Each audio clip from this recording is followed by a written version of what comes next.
Welcome again. My name is Amanda Johnston, and I am the founder and executive director of Torch Literary Arts.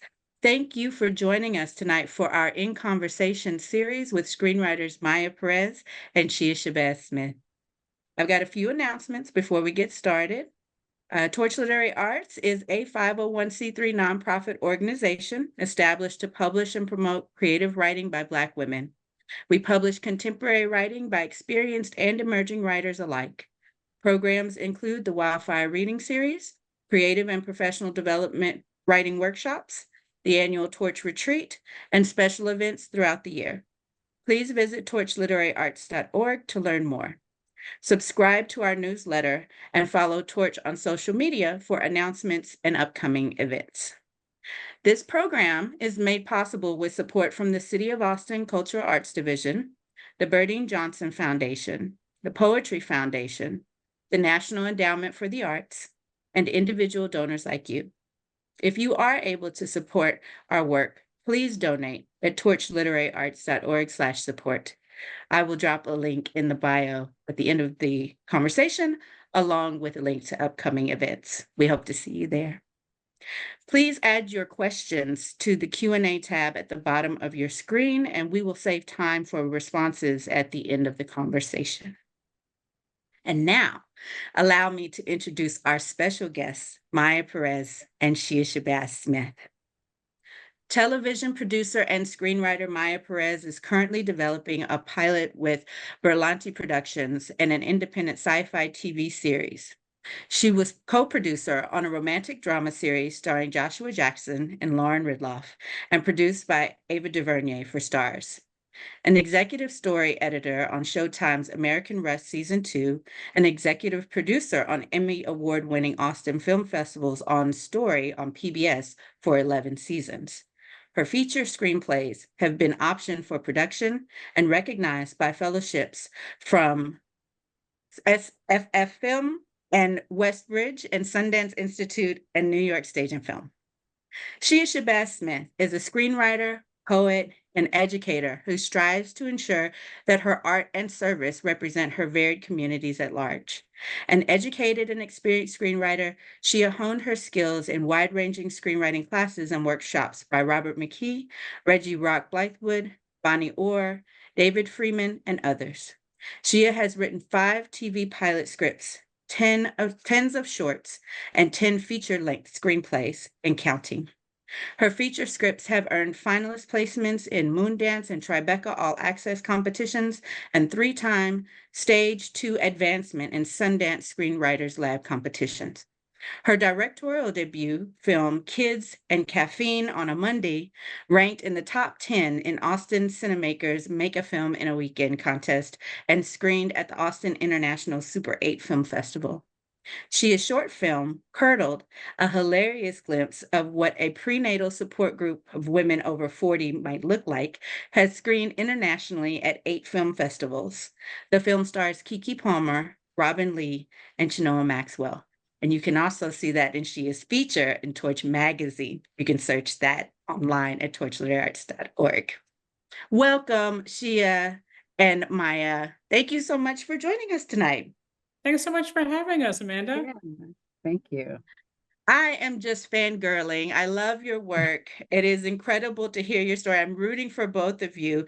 And, your experience, as I've just read in your condensed bios, to be sure, just shows the wealth of knowledge that you're able to share with other budding and upcoming screenwriters. So thank you for joining us. But to get us started, I thought maybe you could share a little bit about what drew you to screenwriting. What was it when you heard that was a possibility to be a screenwriter and said, yeah, that might be for me? I'll let you go first. Okay. Yeah. I'll go ahead and start. I was actually initially drawn more to prose writing, and I wanted to represent book authors. So I got my start at William Morris Agency, started in the mailroom, worked my way up to being a literary agent. And I was living in New York, and I remember passing, those tables where they'd sell like printed screenplays and reading those, but also seeing the scripts that we would get at William Morris. And I enjoyed reading them, but it really wasn't something that I thought about writing myself. I don't think I really thought about considering writing them until I moved to Austin and started working at Austin Film Festival, and they are known for their screenwriters conference. And I really do think of my 10 years there as a sort of like very long grad school, just getting to listen to so many writers talk about their writing practice and process, none of which are the same. No one's had the same path. And I loved it. I love process. And Shia, I didn't realize that you also took the Robert McKee class. Oh, yeah. Okay. Yeah, I did that too. I've, done the master classes. I love reading books on craft. But so I would say probably like that was really my introduction to, so I knew about screenwriting. Like I feel like there is a generation above us that was like, oh, I didn't even know that screenwriting was a thing. And I feel like I always knew it was a thing. I just didn't know it was something that I wanted to pursue. Okay. So Robert McKee is why I'm a screenwriter. I was a poet. I was a poet living in Austin. And, I had been, I think I had my first book self-published, and one of my mentors was a TV writer, but she was also a poet. And so I had come and I had gone to LA, and she was writing for Moesha at the time. And so she said, you really should think about screenwriting. And even though she was in TV, it didn't occur to me like that someone was writing script. I don't know. I just wasn't thinking in, outside of my world of what writing was to me. And she said, well, your poems are very visual. You should think about screenwriting. And I was like, I don't know. And she said, well, take the Robert McKee seminar and you'll know, as a storyteller, you'll benefit either way, but you'll know if screenwriting is for you after that. I fell in love like in the first hour. I think just being in the room, the energy of being a screenwriter and filmmaking and all of that is sort of life-giving.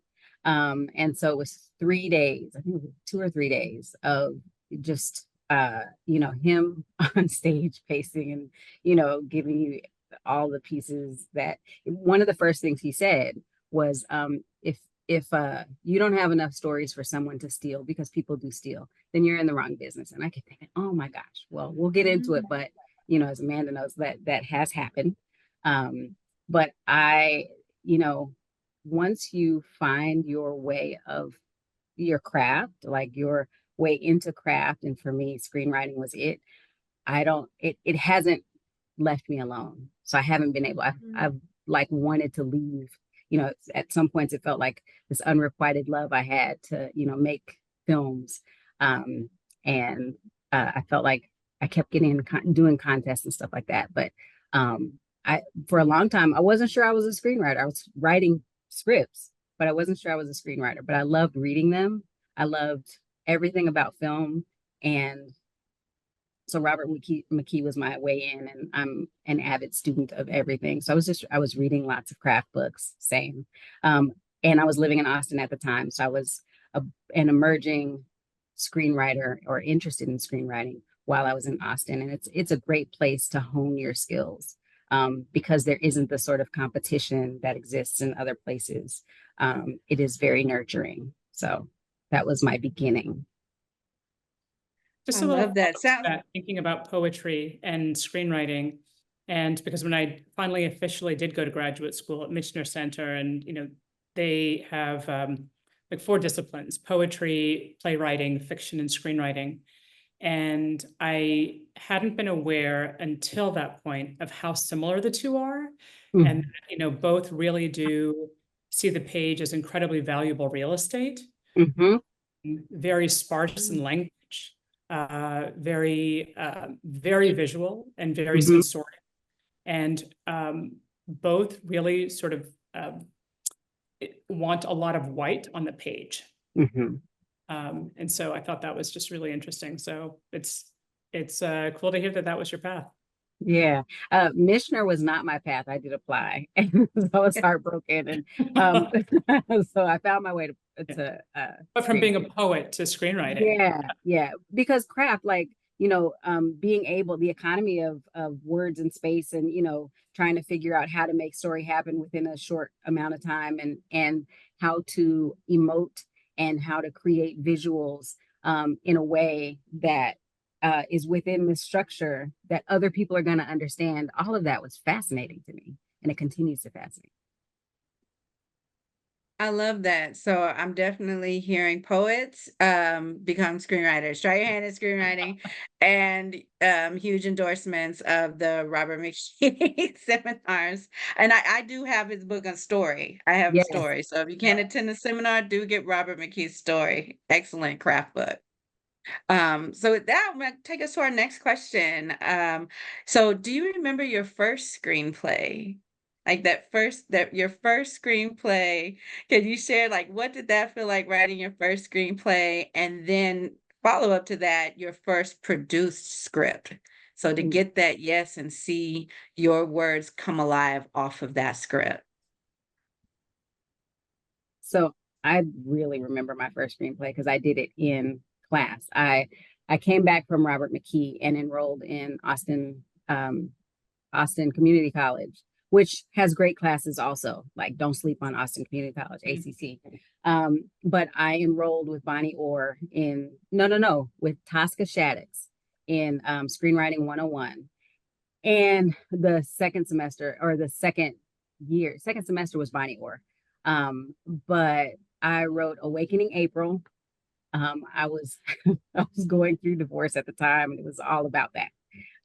And it was healing, and it was a romantic comedy, and I envisioned myself as a romantic comedy queen. I love a good romantic comedy, a good, well-written romantic comedy. After I wrote it, I felt like that was it, and I started entering it in all these competitions, and and doing table readings and stuff like that. For those of you who live in Austin, the Austin Screenwriters Group, and I don't know if it's still operating, but when I was there, it was once a month. You could sign up to have your script read, and so they would cast your script, or you come and cast, and there would be copies of your script everywhere. But to hear it read aloud, it was like the whole process was again nurturing as a screenwriter. But it was Awakening April, about a young woman who was going through divorce and found her way into her dream career, and sort of formulaic as rom-coms go. But that was the first one. There was a second part of the question. Your first produced script. Curdled. Yeah. Well, yeah. Curdled was sort of it's like your first car is a Cadillac. And maybe now, like, your first car is a Tesla, I don't know. But I had planned to shoot Curdled here in Oakland, and I was working with a producer. I had so he was in contact with a director named, and I was going to direct it. And he was in contact with a director named Yolanda Geralds. She is a music video director out of New York. And he said, well, we could do this, but I think she would love this. And, if you trust me, I trust her. So we called her. She's good friends with Keke Palmer's mother. And Keke read it. Keke loved it. And it sort of snowballed from there. She also knew Robinne Lee and Chenoa Maxwell, who, for those of you who remember, they were together in a film called Have Plenty. Have Plenty was a big deal in the 90s because it had gone to Sundance and gotten distribution from Sundance. It was the first Black directed film that Black cast, largely Black crew, shot out of Atlanta, I think. But it got a distribution deal at Sundance. They were signed with Tracy Edmonds' company at the time. Anyway, but it was incredible to have Chenoa Maxwell and Robin on my cast as well. And so that was sort of it felt like a big deal my first time out. So like that lives and dies as an amazing first experience. Yeah, that sounds super cool. My first screenplay was actually, I wrote it very, very quickly. I remember walking around Town Lake and I had the idea for it. And I swear the whole movie came to me in the course of that walk. And I wrote it over the next 2 weeks. It was a feature. It was loosely autobiographical in that it's about a biracial teen girl who has been living with her white mother in the United States. And she goes to Zambia to find her father and lives with him in rural Zambia with his family. And what she finds to be a lot more foreign than living in rural Zambia is being a part of a family. And I grew up in Zambia, so that's why I chose that location. My father is actually Sudanese, and I have not met his family, so it was sort of also like aspirational is too strong, but almost more like, what if this were to happen? So that was the first script that I wrote. I look back on it now and I feel a lot of tenderness for it. It is a mess, like a mess. Like it is a script that I didn't write with an outline. I wasn't thinking about act breaks. I wasn't thinking about any of the structure of it. But at the same time, I feel like it's oddly like so pure and awkward and all the emotion is right there. I think of it as looking at like old prom photos of yourself and you're like, oh God, like I didn't know how to do my hair. I was makeup, but you're like, but it's still me. I still see me in there. And then in terms of produced work, sadly, I have not yet had that experience. I have had lots of projects optioned. And then the last show that I worked on, we wrote all 3 seasons. The first season, the entire thing shot in the can. Then the strike happened. Then the strike ended, and 2 weeks later, Starz canceled the show. So no one's ever going to see it. And then the other one was American Rust, season 2. I was in the writer's room for that one. And then that got canceled by Showtime and then eventually picked up, but I wasn't in that room, but they kept all of the same story elements. So that felt really surreal to see all of these things that we had workshopped in the room on the screen.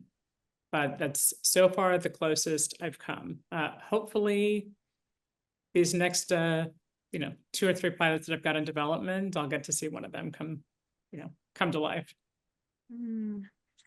Yeah, no, so that's the nature of it, right? Of having a creative career. Any creative career there's going to be ebbs and flows like that, right? So you do have to build up a thick skin and be in it for the long haul. If this is your craft, keep making, just keep making and keep going. You both mentioned, wearing different hats. So I want to talk about that a little bit. You're both multi-hyphenated talents who've held different roles in filmmaking. What other hats have you worn in addition to screenwriter? And do you feel like taking on those additional roles helped you to better share your story? Well, I can talk about that, but Shia, did you have another point that you wanted to make? Yeah, well, I was just going to say, I also want to say, because a lot of people, so much rejection happens in screenwriting, the thick skin piece, I don't have thick skin. My feelings get hurt and I go and I cry, but I can't stop doing it. Do it anyway. Keep going. Yeah. Keep going. Find your people, go get it out. And all of those things, and take what you can from the feedback. But just keep going. Yeah, what you said, keep going. But I remember hearing, Amanda, I'm such a sensitive soul. Just, I'm an artist and I'm sensitive about my stuff, like Erykah Badu says. But, there are some people who would say, oh, well, I'm not cut out for that. I don't think any of us are really cut out for the types of hurt feelings that we might have. I just think it's important to keep going. Yeah, James Baldwin said that, right? Like, he's I know so many talented ruins, it's not just talent either.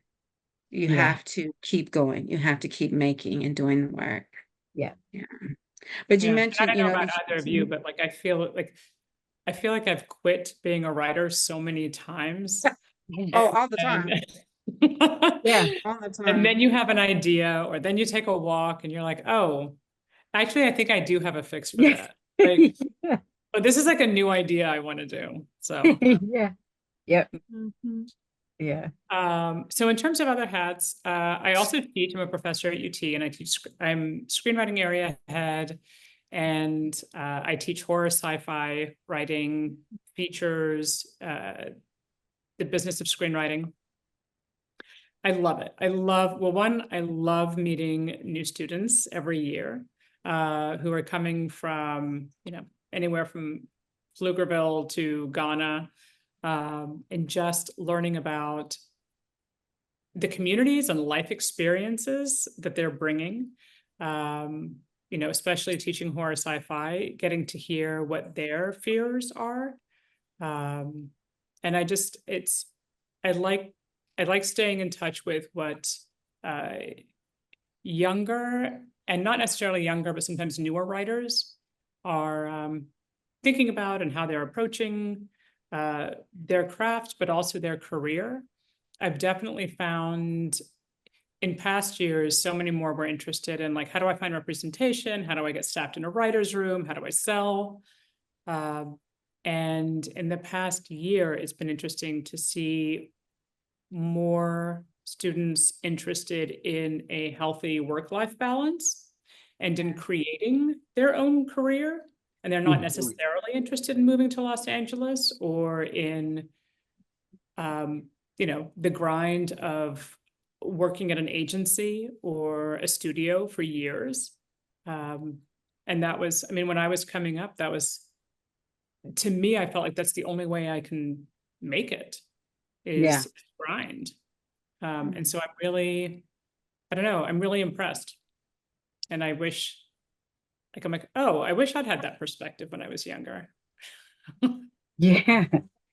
I feel like maybe Malcolm Gladwell's The Tipping Point. I'd read it, and the part where he's like, yeah, there's this, like, maybe it wasn't Tipping Point, but it was one of his books, but he talks about how if you miss this sort of window of opportunity, then for a while I was like, dang, why couldn't I have been born just before I was born or just after? Because right now, like, the innovation and the way these young people think, these digital natives, like, they come in with a phone that they know how to fully use, and they can do things with it that that surpasses anything I think I could imagine.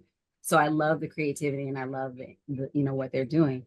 I'm learning to expand. I've been a committed writer for years. I kept saying, oh, I want a Mark Bowl, Catherine Bigelow sort of thing. I want to work closely with a director who understands my voice and my vision and is able to translate that into something, but then you see a lot of writer directors who also understand or who've decided the only way to really authentically translate that vision is to do it themselves.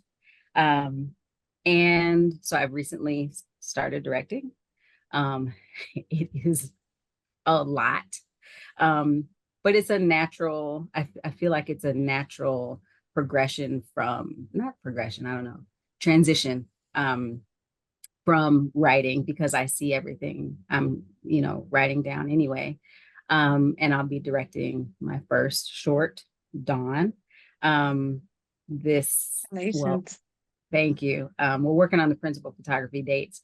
But I'm also producing, because that is also a part of when you see it, how to get it there is also a part of the vision. So producing also feels like a natural extension of transitioning from writing to directing.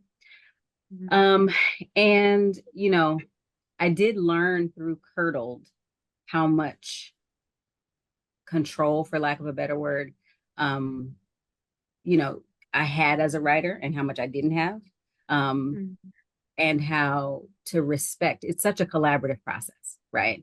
In order to get something made, you have to be in collaboration and in constant communication with your creative team, and you have to let it go, right? You have to sort of hand it over and trust the process, or let go of the idea and allow it to be whatever it's supposed to be in the next iteration. But I don't think I really saw myself in this role as an active producer and active director before the challenge to do it. I was challenged a year ago to push myself, and I said, I think I want to direct. And so here is the result of that challenge. So, but other than that, I am a teacher. I'm a special ed teacher. And I have been in this role for, this is my 17th year in special education. It's about 15 years longer than I expected to be, but it very much, like screenwriting, I feel like I found something in it and it found something in me. And so we are growing and learning together all the time. I learned so much from my students.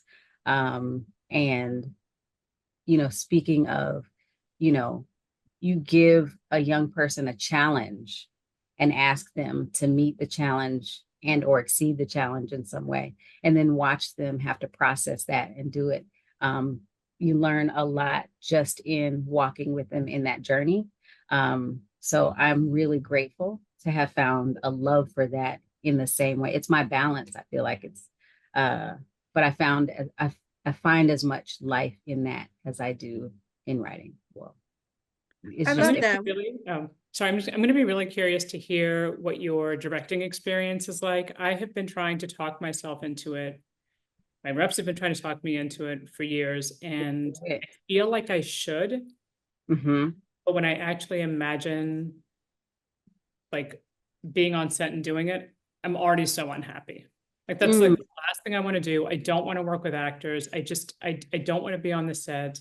The idea of like, I love writing because I love to be alone. And I love producing because I like putting the package and putting the team together. And I think it's also really important to identify if you're staying away from something because you're scared, and having, do I have imposter syndrome? Or am I steering away from it because I really don't think it's my skill set and my strength? And I do feel like I've finally realized that it's for me, I just really don't think it's my skill set. At the same time, I've also known writer directors, and I have a feeling you probably have heard this too, that they're like, yeah, you know what? I didn't want to be a director either until I saw someone screw up my script. And then I was like, you know what? I'll screw up my own script. Yeah, that's kind of where I am. And not that Curdled was screwed up, but there were some choices I would have made differently. And there are some, every time I watch it, I'd sit there and I was like, oh, I really want to change that part. But it's the film is not mine. The script was mine. The film is not mine. Like, and that's what I had to sort of come to terms with. And yeah, so that's partially what it is. And I think I had fear, I actually, but I was on set during Curdled, and I've been studying consciously or unconsciously. I've been studying as a director. I go, because when you watch films, you can no longer disappear into the audience. You're constantly studying film, right? And like now I catch myself looking at the cinematography of things and looking at the production of things, and sort of making note of lots of things. And if I'm not doing that, it's a great film. I have to do it. I do that the second time I watch it. So yeah, I agree with you that, sometimes it really just isn't, in your field of interest. And other times it, like that imposter syndrome is real and the fear is real. And, you got to get to the point where you can move past that. So with that, the next question, y'all are doing great. I'm just rolling. I'm like, oh, this all ties in directly. I couldn't have planned it better. It's fantastic. It's like I wrote it out. But who's the biggest ally for a screenwriter? So you're talking about, having different controls of, your story being made if you also take on the director hat or the producer hat, right? Would you say that having a good director or producer, linked up with your project is the best ally to have in the beginning, or is it agents, management, people who are helping to curate those connections for you and get you into rooms? But who do you see as a screenwriter's best ally to get their script greenlit? I really find my reps I love them. They're an all-star team, all women. And I think this is how it should be. This is how it should be for your reps. They have bigger dreams for me than I have for my own self. They, as my manager has told me, she's like, you are my unicorn, and I'm padding your surroundings so that you can focus on the creative. And I don't want you to get stressed out. She's like, you don't need to hear rejections. You don't need to hear about this. She's like, I know, back to what Shia was saying, it's like, we still feel that pain, no matter, it's like, I'd like to think that I'm like too old to care anymore. I still care so much. And my team just knows how debilitating that can be for me, and that I can, shut down for a little bit. And so I feel like they totally have my back, like in a business sense, creative sense. They'll even tell me, if I get an offer from someone, they're like, I'm passing this on to you just so you know you have it. This is not someone you want to work with. I'm like, thank you. Because now that's an ally. Yes. Yeah. And they're like, even this, if it's someone with a name, they're like, this is not something you want to do. So I found them to be really, really helpful. I also have a lot of writer friends who I can also reach out to and be like, hey, have you heard about so-and-so? What do you think about this person? Friends who they are on their own deadlines, doing their own thing. And if I need it, they will read a script for me quickly and give me feedback. So I feel like my writer friends are invaluable. And then if you've got a really great producer or a great showrunner on, the room that you're working in, they will also have your back, make sure that you get credit where it's due. And, that's not every writer's room. It's like, they're all made up of humans, different people, different personalities. But I was really, really lucky in the last one that I was on, and Kat Candler, and she's actually just become like a really, really good friend. Yeah. And we're like, now working on like 2 other projects together. Nice. Because she's such a mentor and would explain as the showrunner, like, like we're doing casting, and she'll share like all the conversations or locations and share those conversations, because she knew I wanted to learn and that I'd never been on set before.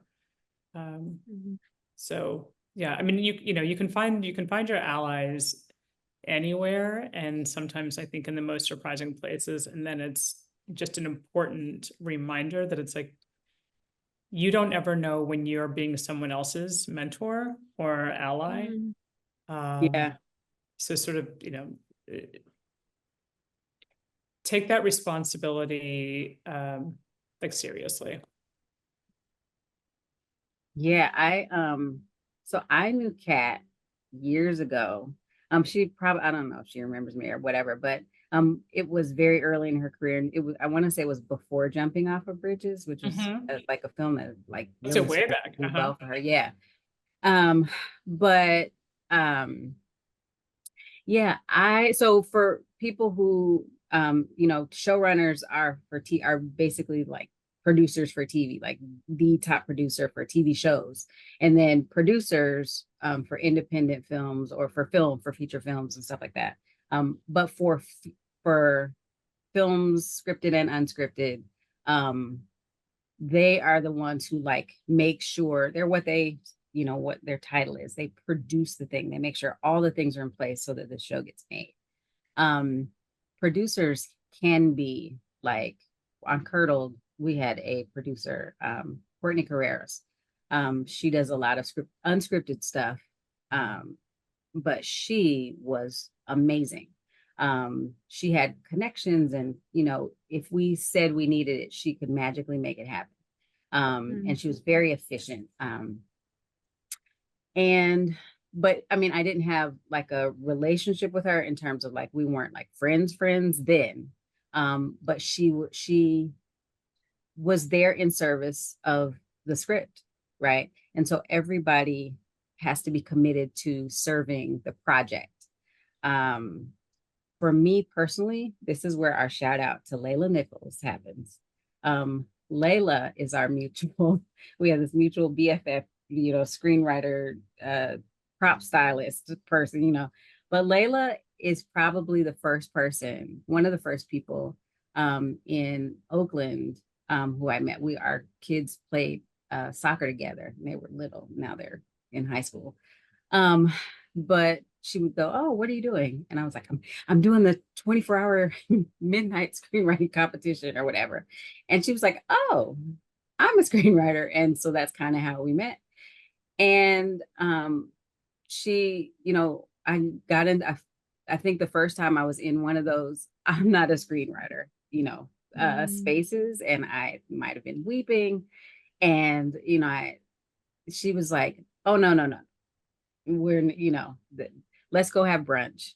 And I think since then, she's been, one of my really good friends, really, a committed ally. And find your people. Just knowing who you can go to. Amanda, last time I was in Austin, I was kind of like, and we go through it, because those creating is such a solitary event, right? And you're in your head and it's out on paper and you've been laughing and you've been crying and you've been having all of this experience with this baby you just birthed, and then you give it to them and somebody tells you it's ugly or something, and that can crush your soul. But knowing how to care for yourself and your spirit and your art and all of the things, it is an extremely important part of the keep going. So for me, it's friends like Layla. It's my husband, who is just incredible. He is a musician. So it helps to be married to an artist because he knows sort of what art can do to you and what it can do for you. But, I actually look to him. He's been a professional musician for the majority of his life.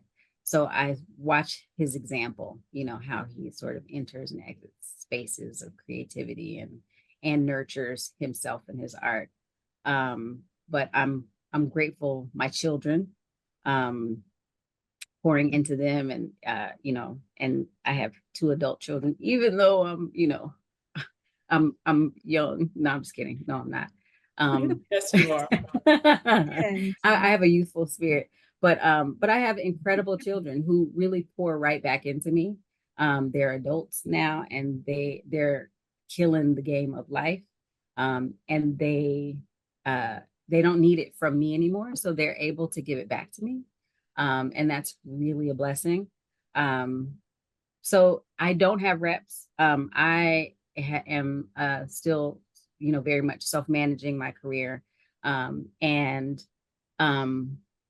still trying to figure out that aspect of it. And also, I think making some decisions about that aspect of it, because there was a part of my life where I was going to LA once a month and, trying to figure out how to navigate, the road into that. And then the strike happened, I felt close and the strike happened. And I had mentors who, were like, "Come down for this." And I'd meet people and, there's all this stuff that felt a little bit exhausting.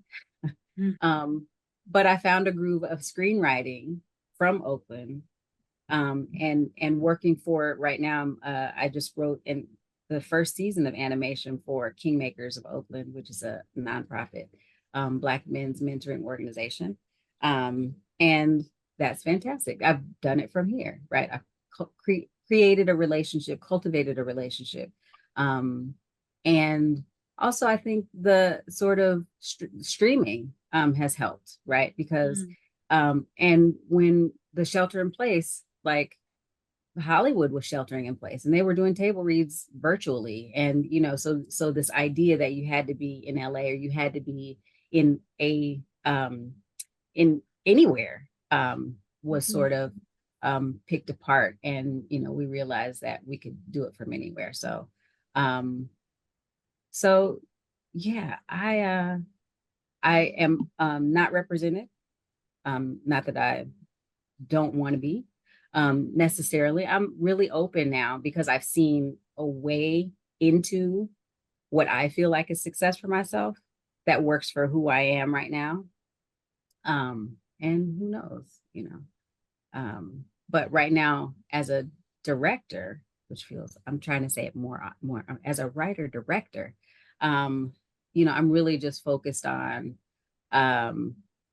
managing and cultivating the relationships that are helping to this project to be, what we want it to be, and take it to festivals, and so that's where a lot of those are the relationships, hopefully, that I make in the networking at festivals and stuff like that, that will help to carry forward the project and my career in whatever direction it hopes to go.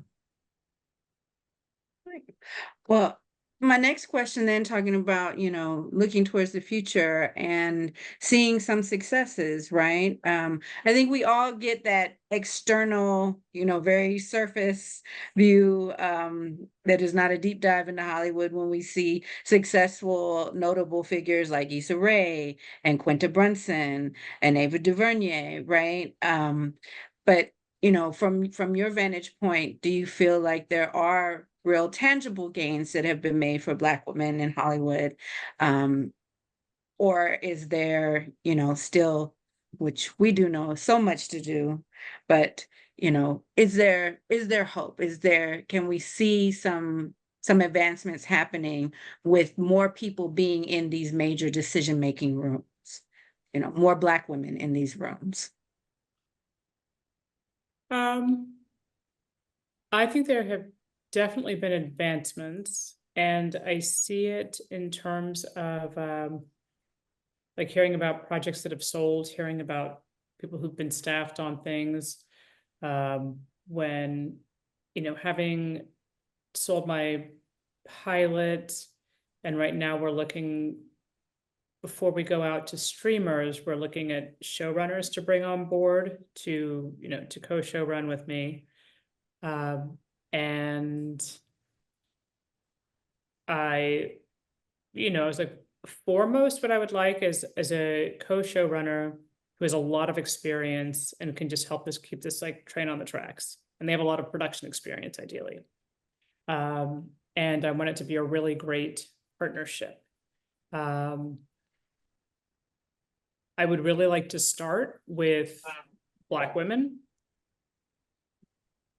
then women of color, and just, but I was like, but this is what I'd like. And the fact that there were several to choose from, or like that we could like go and approach, I think that's, to me, a really great sign that it's not like, oh, got the same two every time,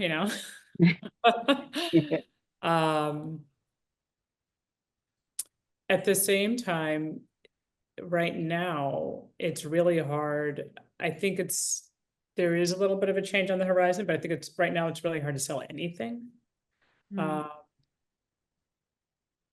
So that makes it just a little more difficult to gauge. I feel like right now, like the dust is still settling. The dust is still, settling from just streamers overbuying, the strike, all of these things, and just trying to figure out like what happens next. Mm-hmm. I think the energy and momentum is positive, and it's hard for me to really speak to like what Hollywood is or isn't doing, or because I'm not there. And I hear things on both sides, right? I have I've seen a lot more. One of the good things I feel like that has come out of it, though, is a momentum to build up, like, even if we're not in the positions yet as Black women, there is momentum to continue building up Black women, women of color, LGBTQIA, and diversifying Hollywood, like as a mission. I worked with Black Girls Film Camp, which is an incredible organization. And just to see young Black girl directors coming out, or even to know of organizations like that, that are helping to shift Hollywood and expand the notion of Hollywood, or, they had young women from all over the country and Canada and Australia, and, and they really get intensive support and supplies and mentorship in ways that would not otherwise be available to them.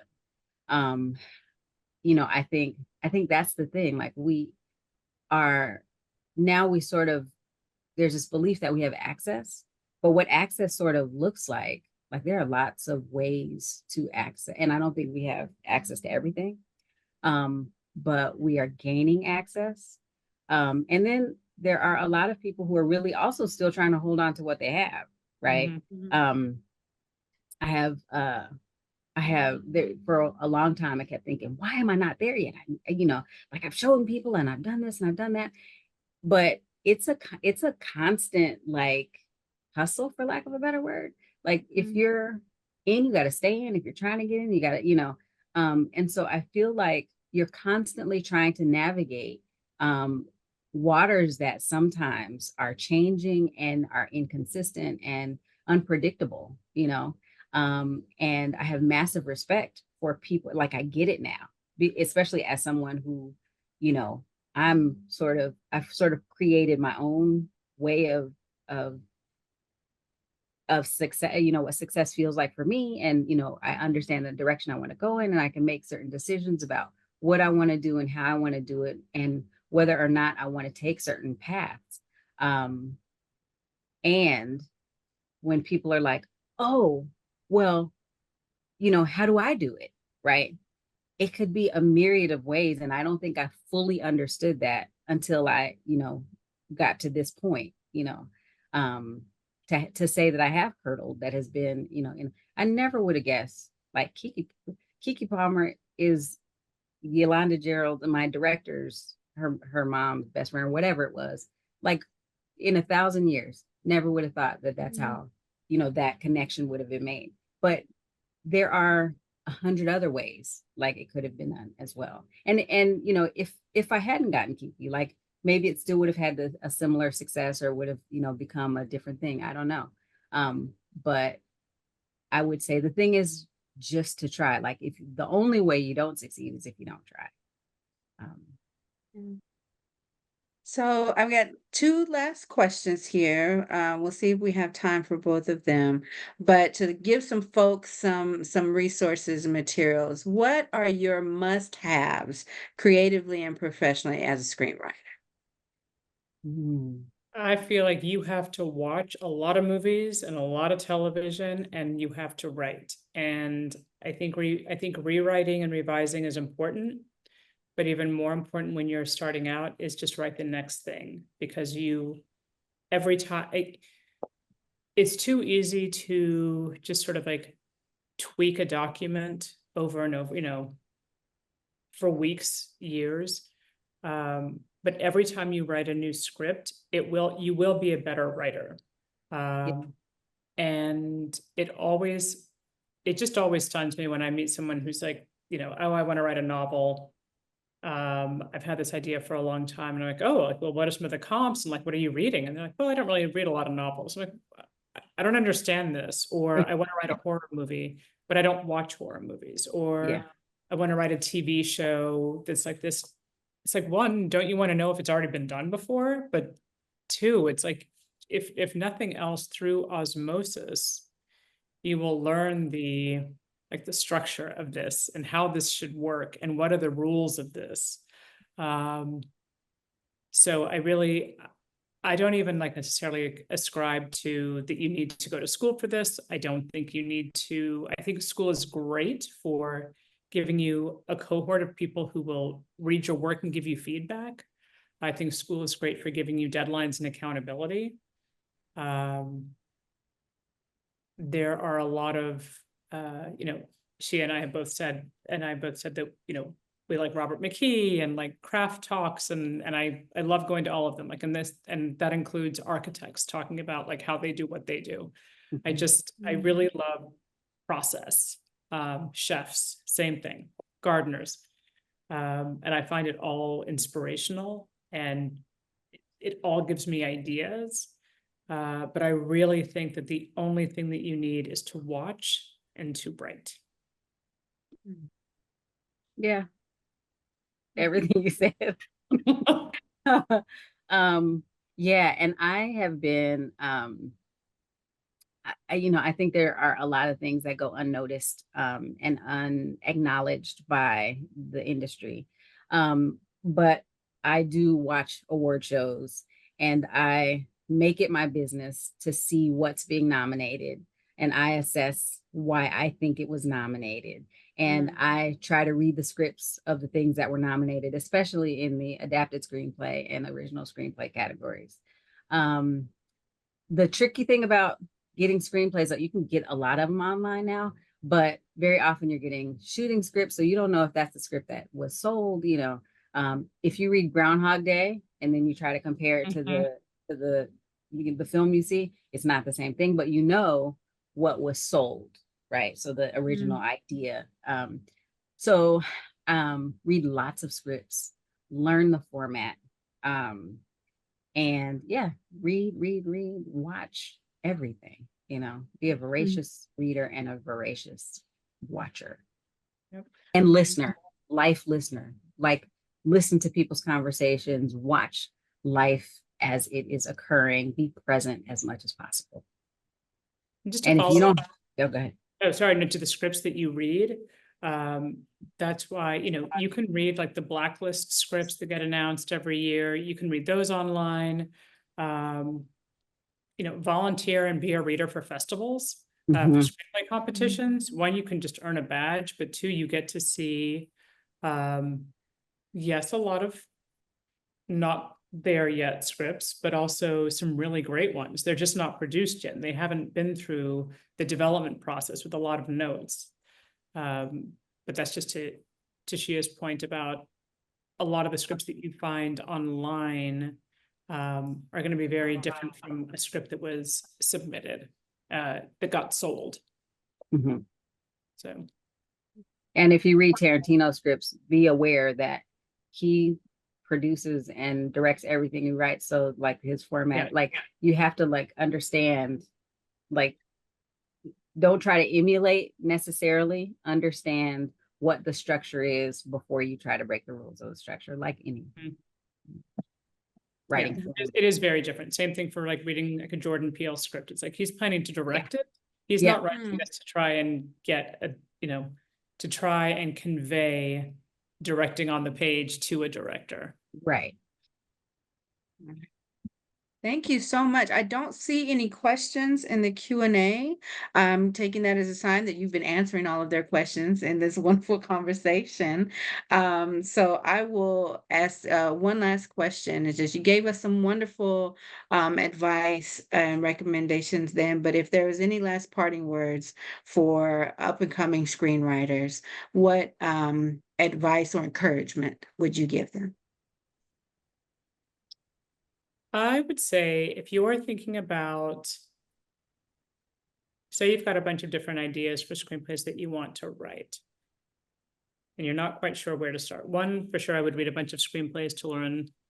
I watch movies to learn how story works, and then I read screenplays just for the formatting. Maybe you want to see like, oh, how did they cut back and forth in time? How did they write a telephone conversation? What did it look like on the page to write that action sequence? So, I would read and watch. I would also think about, it's a very visual medium. So you really want, I really like to think about who is my character when this movie starts and who are they when it ends. and what do they look like? So even if there's no dialogue, I can tell that they are changed. I'll just give like some examples, and it's like, because I've been talking about these in my class lately, like I think of Moonlight and our introduction to our protagonist. He is being chased, bullied, he's isolated. He doesn't have friends. If it's see, this is what I'm talking about. I hate this thing. His name is Little. And not only is he being taunted and chased, but he's also being called a derogatory name for gay. Final shot. Grown man, now calls himself Black, is gay, is being held with love and kindness and tenderness by Kevin. And so then it's like, what is the story in between these 2 points? What happened in his life? What was his journey to becoming this man? You know, when you think of another one is Minari, and you know, it opens and this family is leaving everything they've ever known to go to this foreign land of like farmland, Arkansas, and they're following a moving truck, and it's no one wants to be there, and there's no, except for the dad. And then the final shot is the father and the son going to pick Minari, the crop that, like, you know, that the grandmother had brought from South Korea and planted. And so I just think, like, think about your opening, think about your closing, and then the fun part is filling out the story in between. Yes, Moonlight actually inspired the script that I'm directing. Such a good film. If you haven't seen it, please go see it. It is a masterclass in lots of things. I would recommend a few things. How to Write a Movie in 21 Days, Vicki King. I have purchased that book and given it as gifts. But it is another thing my mentor, Stacey Evans Morgan, suggested for me. And so Vicki King gives just sort of practical ways of becoming a screenwriter, sort of embodying a screenwriter when you go to a movie. So now every time I go to a movie, I need to get there before the previews. I need to find like the middle seat and have the best popcorn and watch the previews and understand what they're marketing with that movie and what the movie posters are. But there's a way of immersing yourself in film that this book sort of helps to guide you into. And then also thinking about your life in the context of being a storyteller, right? And so if seeing your life as a series of stories, right? Just like everything's a series, the Bible's a story, right? And so you're also becoming you. Who were you in the beginning of whatever journey, and where are you now? And who were you, you know, if you think about the composites of your life and, you know, how they've shaped you into who you are now, and where are you going, and who can you imagine yourself to be, right? What are those stories? And how would you see them? And where have you seen parts of them that exist? So those things. And then now, since the shelter in place and COVID and everything's virtual and all that, I follow Shannon E. Johnson, who is a screenwriter. She helps to develop screenwriters from idea to pitch. Like, that's her thing. She says it every time you click on her. But her and Michael, oh my gosh, he's a screenwriter. Michael Jamin Writer. So he's at Michael Jamin Writer. But they give of their knowledge and experience freely. And you know, I would highly recommend following them, but also joining a screenwriting group. I remember somebody said that to me, and I was like, oh yeah. And then I was like, oh, let me find a group. And I forgot how enriching and how necessary groups are to the cultivation of your craft and of your, and just keeping your energy up, you know, because you're doing so much of it by yourself. You need the support of people who understand what that journey is and you know, finding screenwriters who will read your work and you read theirs, and there's this, you know, reciprocal, you know, give and take of all of that. It's very important. So that's what I would recommend. The book, the life, you know, you really have to live the life of a screenwriter. Yeah. It's how I feel. Sorry, follow up to the readers, finding readers. Uh-huh. I think just it's really important to find your reader. And that doesn't mean, yes, you want to have, just like you want to have like those friends who are like always going to champion and cheer you. And it's okay to have like those friends as readers. But the most effective readers, I think, especially if you're in a screenwriting group, I feel like listen to how they talk about other people's work. And if you find that you're like, I agree with that, I agree with that, I like that note, that's your reader. It's not the person who's just like, I think you're amazing. Like, that's not super helpful to me. Like, I need that after I've been rejected, but what I really need is someone whose opinion I value and trust. And if I've heard how you talk about other movies and other scripts, in a way that like, I'm like, okay, we get each other, and you know, I feel like you would understand what I'm trying to do. Like, that's a good idea. Yes. Yeah, absolutely. Amanda, I think I do see some questions. Yes, there are some. So, but for the sake of time, though, because I want to be respectful to everyone's time, I'm sorry we won't be able to ask them all. So, if you could quickly, 2 questions. One, name a contest a competition that people should submit to, and tell us how we can follow your work and keep up on all of the wonderful things that you're doing. I will say, I'll just give 2 competitions: the Nickel, which is run by the Academy Awards and Austin Film Festival. And I'm also a huge advocate of fellowships. And, you know, I got to do Sundance and SFFILM and New York Stage and Film, and there are a bunch of them out there, and they're really huge champions of writers and artists. So. And how can we keep up with you? Believe me, if I have a sale or anything published, it will be on my Instagram, which is at 5-star Perez, the number 5, and then star written out, Perez. Same festivals. I would also add Sundance. I like how they sort of require you to understand all the ins and outs and your inspiration. All of, like, they help you to think about your film in a broader and deeper context. So I would just add Sundance to the festivals that you should apply to, and go to festivals locally, and if you can travel. But you're getting to know people who are in the business that you're trying to be in. And that's a big part of how you'll find your successes. And you can follow me at Shia Shabazz Smith writer. I feel like I need to take off writer and just be like, or add director. But Shia Shabazz Smith writer is my @ on IG. And there is a link to Dawn, which is now we have Dawn Short Film Official as an IG as well. So as we start to develop those, and we're starting our crowdfunding campaign very soon.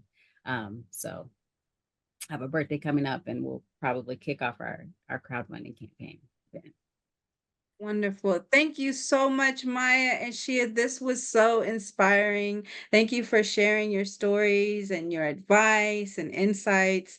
You know, I know we planted some seeds tonight with some future screenwriters who are going to go out there and make it big. I can't wait to see all of your work on the small, big screens, or, you know, whatever else they coming for us in the future.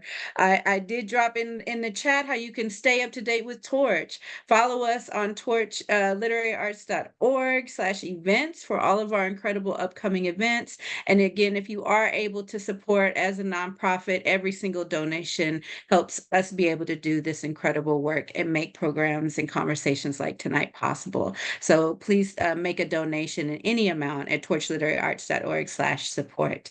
That is it for our conversation tonight. Can I just say thank you so much, Amanda? The work that you do with Torch and the amplification of Black women writers and artists is just incredible work. And I've watched you do it over all the time that I've known you, and you are just a fantastic human and just a brilliant person. I echo all of that. And somehow you managed to also still be an artist and create work. And whenever you greet anyone at any event, you make them feel like, I don't know, like you're never stressed. And I don't know how you do it. Yeah. Well, that's y'all talked about it a lot tonight, community, finding your people. And I'm so grateful that y'all are my people. Everyone watching, we are in community together. This is for us. I want all of us to win. I'm rooting for you. And as Lisa Ray said, I'm rooting for everyone Black, always. Yes. All right, y'all. Have a wonderful evening. Thank you so much for joining us, everyone. Bye. Bye.